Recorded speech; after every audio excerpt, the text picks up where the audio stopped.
కంచిపట్టు చీరల సామ్రాజ్యం తెలుగు ప్రజల షాపింగ్ ప్రపంచం వారాహి సిల్క్స్ కూకట్పల్లిలో ఏప్రిల్ 4న గొప్ప ప్రారంభం. బట్ ధనరాజ్ ఒక షోలో అన్నాడు, ఏమన్నా నాన్న ఎలా ఉంటాడో నాకు అసలు తెలియదు, రక్త సంబంధం విలువ కూడా నాకు తెలియదు, రక్త సంబంధం స్టార్ట్ అయింది వీడితోనేమో, వీళ్ళలాగే ఉంటాడేమో నాన్న అని మీ పెద్ద కొడుకుని పెట్టుకొని ఎయిట్ చేశాడు. అవును అవును నువ్వైతే అసలు ఫస్ట్ స్టార్టింగ్ లోనే ఎయిట్ చేసావని కదా, వేరే విషయం. అంటే అలా అనే సర్కిలే ఐ థింక్ నేను అది అంటే ఫస్ట్ టైం తన నోటి మించి అలా అనేసరికి నేను కొంచెం హర్టింగ్ కదా, సో అలానే అనిపించింది. కానీ అది నిజమే అన్న, అంటే ఎంత ఆస్తులు సంపాదించినా మన ప్రాపర్టీ అని చెప్పుకునేది పిల్లలే.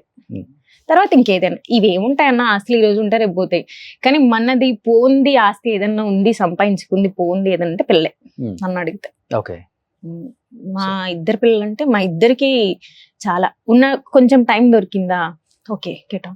లిటరల్గా అంటే ఒక 2 years నుంచి తనే ఎక్కువ క్యారీ చేస్తున్నాడు. నా బిజీలో నేను ఉన్నాను, ఓకే తను సినిమా చేసుకుంటూ పిల్లల్ని కూడా చూసుకుంటున్నాడు. ఓకే, 3 months నుంచి అయితే ఘోరంగా అసలు నేను ఇంటికి వస్తున్నా అలా ఉందన్నమాట. ఎక్కువ ఫ్యామిలీ విషయంలో ఎమోషనల్ బాగా అవుతాడు కదా. ఇది ఎంత ఉంటుంది తనకి చనిపోయినప్పుడు, వాళ్ళ నాన్న చనిపోయినప్పుడు ఏజ్? ఐ థింక్ తను చిన్నప్పుడు అని చెప్పాడన్న, తనకి 4 years 5 years అని చెప్పాడు. అంత డెప్త్ కూడా నేను ఎప్పుడు అడగల. అంటే మా బేసిక్ తన వైపు నుంచి చుట్టాలు ఎవరు లేరన్న అసలుకి, లేరు. తనకి ఏదైనా ఫ్యామిలీ ఉందంటే ఇప్పుడు నా ఫ్యామిలీని. ఓకే, వాళ్ళ వైపు నుంచి ఎవరు వచ్చింది లేదు, ఎవరు చేసింది ఇప్పుడు వరకు కూడా లేదన్న. స్టార్టింగ్ లో వాళ్ళ పిన్ని సంథింగ్ ఏదో వచ్చారు, బట్ వచ్చిందంటే నాకు ఎక్కడ అనిపించింది అంటే వాళ్ళ అమ్మ చనిపోయినప్పుడు ఎవరు రాలా, మేము కొంచెం సెటిల్ అయ్యి పేరు వస్తుంటే ఆ టైంకి వచ్చారు. నాకు అది నచ్చలా. మీ అమ్మ చనిపోయినప్పుడు ఎక్కడికి వెళ్ళారు, అప్పుడు ఎందుకు రాలేదు, అది అడిగాన్ని క్వశ్చన్ చేశాను. నిజంగా నీ మీద ప్రేమ అంటే ఆ టైంలో రావాలి, ఎవ్వరూ రాలే, నీకు ఎవరూ హెల్ప్ చేయాల. ఈ టైం పేరు వచ్చేసి ఈ టైం ఇప్పుడు వచ్చి నాకు ఇది ఉంది అదే, దట్స్ నాట్ రైట్. అది కరెక్టే కాదు, అది కరెక్ట్ రిలేషనే కాదు అన్న. ఆ రోజుతో ఎండ్. ఓకే, అంతే, ఇంకెప్పటి వరకు అసలు ఎవరు రాలేదు. ఇప్పుడు వాళ్ళ మదర్ చనిపోయినప్పుడు ఎవరైనా ఉన్నారా సపోర్ట్? ఆర్టిస్టులు కూడా ఎవరు లేరు? లేదన్న. ఆర్టిస్టులు అంటే అప్పటికి చంద్ర, వేణు అన్న వీళ్ళందరూ ఉన్నారన్న. వీళ్ళు అప్పటి నుంచే ఉన్నారన్న. స్టిల్ అప్పుడు ఎలా ఉన్నారో వీళ్ళ బాండింగ్ ఇప్పుడు కూడా అలాగే ఉంది. నేను 19 years నుంచి చూస్తున్నాను వాళ్ళ బాండ్, ఇప్పటికీ అంతే స్టిల్.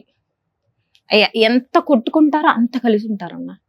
లిటరల్గా చెప్పాలంటే అసలు వేణు అన్న ఈయన స్క్రిప్ట్ రాసి ఇద్దరు లిటరల్ గా తన్నుకుంటుంటారు. చాలా మంది మ్యామ్ వాళ్ళిద్దరు తనకు 10 నిమిషాల తర్వాత చూడు ఇద్దరు కలిసి వస్తారు లోపల నుంచి అంట. అంటే నాకు ఎక్స్పీరియన్స్ అది, అంత బాగుంటారు. సో ధనరాజుని ఎప్పటికప్పుడు నువ్వే నీ చేతుల్లో నుంచి బయటికి రానియకుండా అలానే పట్టుకుంటావు అనుకుంటా. 2-3 interviews లో చెప్పాడు, ఎక్కడి నుంచి అయితే వచ్చామో మళ్ళీ అక్కడికే తీసుకొచ్చి వదిలేసేటట్టున్నావు మమ్మల్ని రోడ్డు మీదకి. అంటే అంత ఎమోషనల్ గా మాట్లాడాల్సిన సందర్భాలు ఏమొచ్చాయి? అంటే ఫైనాన్షియల్ గా ఏం తప్పు చేశాడని? ఒక సినిమా తీసారన్న, ధనలక్ష్మి తలుపు తడితే అని. బేసిక్ గా ఆ సినిమా తీయటం నాకు ఇష్టం లేదన్న. అంటే ఎంత నువ్వు సినిమా తీసా ఆ స్టోరీ విన్న తర్వాత నేను జెన్యున్ గా చెప్తానన్నా, నువ్వు ఏదన్నా నువ్వు 10 కోట్లు పెట్టితే 10 లక్షలు పెట్టితే అది బాగుంటే బాగుందని చెప్తాను. యాక్టర్ ధనరాజ్ వైఫ్ గా నేను నీకు చెప్పను, యాజ్ ఎ ఆడియన్ గానే సినిమా చూస్తా, ఆడియన్ గానే చెప్తాను నేను అదే చెప్తా. అయితే లేదు ఆడుతుంది, ఓకే గో హెడ్ వెళ్ళు చెయ్యు. అండ్ ఆఫ్ ది డే ఆ సినిమా ఏమైపోయిందంటే ఆడింది కానీ సంథింగ్ ఎక్కడో మిస్కమ్యూనికేషన్ అయిందన్న. రిలీజ్ అప్పుడు తను లోఫర్ సినిమాకి ఇక్కడ లేడు, బాంబే వెళ్ళాడు. అది ఏమైందో కూడా తెలియదు. యాక్చువల్లీ నేనేమనుకున్నట్టు అసలు అందులో ఇన్వాల్వ్ అవ్వద్దు, అసలు ఇంత కూడా ఇన్వాల్వ్ అవ్వలేదు. నేను లొకేషన్ కూడా వెళ్ళలేదు. యాజ్ అ ప్రొడ్యూసర్గా ఓకే చేసుకో, నువ్వు అనుకుంటున్నావు నీకు ఒక కాన్ఫిడెంట్ అంటే పోతే ఇక్కడతోనే పోద్ది, వస్తే వెల్ అండ్ గుడ్. అంటే రాంగ్ డెసిషన్ తీసుకుంటే స్టార్టింగ్ లోనే అంటే సంపాదించింది మొత్తం దానికి పోతే మళ్ళీ 0 నుంచి స్టార్ట్ చేద్దాం అంతే. నేను డిసైడ్ అయిపోయి, ఎందుకంటే అన్న తన మైండ్ లో అది ఉంది అనుకోండి, ధనరాజ్ అంటే ఇది ఉంది అనుకుంటే దానికోసం ఎక్కడికైనా వెళ్తాడు అన్న. ఓకే ఎందుకు పోతే ఈ చిన్న బడ్జెట్ లోనే పోతుంది, లేదంటే ఇంకో డన్ కదా ఓకే డన్ అన్నట్టు వదిలేసా. బట్ నేను ఏదైతే చెప్పానో అదే జరిగింది. సో నేను అదే అన్నా. తర్వాత ఏం జరిగింది మరి? తర్వాత ఏముందన్నా, తర్వాత సినిమాలు వచ్చాయి, తర్వాత మళ్ళీ 0 నుంచి స్టార్ట్ చేశారా? మళ్ళీ 0 నుంచి స్టార్ట్ చేసాం. గుడ్, యాక్చువల్లీ పర్లేదు అన్న. అంటే ఆ టైంలో జబర్దస్త్ ఇవన్నీ ఉన్నాయి కదన్నా, గుడ్. యాక్చువల్లీ జబర్దస్త్ మంచి అమౌంట్ కదా అసలు ఆ టైంలో చెప్పాలంటే, టాప్ అన్న. ఆ టైంలో పీక్ లో ఉన్నారు వీళ్ళంతా కూడా. అసలు వీళ్ళు ఉన్నప్పుడు రేటింగ్ ఎలా ఉండేదన్న, బీభత్సంగా ఉండేది. అది 13 episodes అని స్టార్ట్ చేశారు. అప్పుడు మేనేజర్ గారు 7 కొండలు, 13 episodes నుంచి 21, 21 to 26 అలా అలా అలా అలా పెరుగుకుంటూ పోయింది. సటన్ ఆఫ్ అంటే ఇప్పుడున్న దానికి కల్చర్ కి ఒక్కొక్కరు విడిపోయి అలా వచ్చేసరి ఇప్పుడు ఏమవుతుందో కూడా తెలియదు యాక్చువల్లీ నాకైతే. యాక్చువల్లీ జబర్దస్త్ మానేస్తా అన్నప్పుడు కూడా వద్దని చెప్పుంటావు కదా నువ్వు.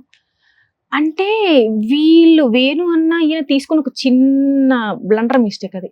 నేను చెప్పా, నేను థ్రెట్ చేశాను, ఎందుకు మీరు ఇది చేస్తున్నారు, అవసరమా అని కూడా అడిగా. లేదు దానికి దీనికి సంబంధం లేదని నేను అప్పుడు వాదించా, ఇద్దరికి వాదించా. రాంగ్ డెసిషన్ తీసుకుంటున్నారేమో అన్నాను. అన్ని అన్నా వినన్నా మీరు రాంగ్ డెసిషన్ తీసుకుంటున్నారేమో చూడండి అంటే, లేదు సిరి తెలిసి, ఓకే గో హెడ్. అలా ఏమి అవ్వదు. లిటరలీ వీళ్ళు తీసుకునే 2 days కి నేను ఏదైతే చెప్పానో అదే జరిగింది. అదే జరిగింది.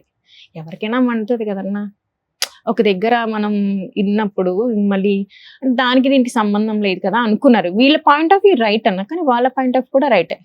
ఎవరి పాయింట్ ఆఫ్ లో వాళ్ళు రైట్. Okay, that's it. అంతే అంతే అంతే అన్న. వస్తే మనం ప్రాప్తం, రాకపోతే అంతే. అన్ని మనం కరెక్ట్ గా గెస్ చేసి వెళ్ళలేము అన్న.